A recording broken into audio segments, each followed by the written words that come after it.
تعالي هقولك عملنا ازاي كمية الفول اللي انت هتشوفيها معايا في الفيديو دي بطريقة سهلة جدا، وكمان مش هتاخد معايا اي وقت، وحاجة كده نضيفة في البيت، وكمان هتوفر معاكي جدا جدا في الايام اللي احنا فيها دي.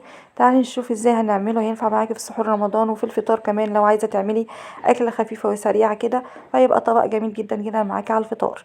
تعالي نشوف هنعمله ازاي مع بعض. هنا انا نقيت الفول وبعد كده غسلته ونقعته مش اقل من 4 ساعات، وبعد كده هصفي الميه اللي عليه ديت خالص، وهنرجع مع بعض تاني نشوف هنعمل ايه كمان.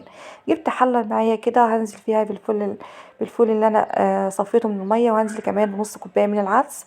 ممكن تحطي نص كوبايه كمان من الفول المدشوش، بس انا ما حطيتش. وحطيت كمان يعني حوالي جزرتين مبشورين كده، عايزه تبشرين بشر ناعم او عايزه تعمليهم كده بالسكينه زي ما انا عملتهم.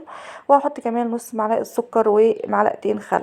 هتقولي المعلقتين الخل ليه؟ لان الفول يا جماعه بيأكسد، فالخل يعني بيمنع شوية الأكسدة، وكمان علشان والسكر علشان يساعد في السوا، وكمان بيطلع الحباية معايا طرية والقشرة بتاعتها لينة.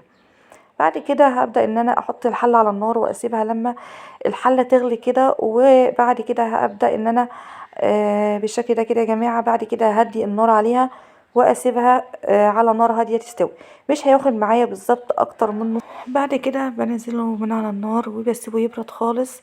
طبعا يا جماعة الفول وهو على النار بلاش تفتحي عليه نهائي، لان الفول ساعة ما بتفتحي عليه بيأكسد بيخلي الحباية بتاعة الفول تسود. وكمان الفويل اللي انا حطيته ده حطيته علشان يحبس البخار، يعني ما احتجتش اي ميه، الميه مش تتبخر منك. وكمان الغطا بتاعي له فتحه، فما ينفعش ان انا اسيبه مكشوف، المفروض ان انا اسد الفتحه دي علشان البخار ما يطلعش منه فيحتاج مني ميه. طبعا لو احتاج ميه يبقى ميه مغليه، لازم تغلي ميه وتحط، ما تحطش ميه بارده، عشان برضو الميه البارده هتخليه يأكسد منك، وغير كده هيخلي الحبايه معاكي تجرمز، يعني تبقى مش هيستوي كويس وياخد معاكي وقت كبير. بعد كده هنزله من على النار وهسيبه ما يبرد، وهجيب كوبايه بالشكل ده احط فيها الكيس كده، كيس تلاجة عادي خالص. وبعد كده هاخد الكميه اللي انا بحتاجها بالشكل ده، وطبعا هحطها في الفريزر، وكل يوم هطلع كيس على قد استخدامي.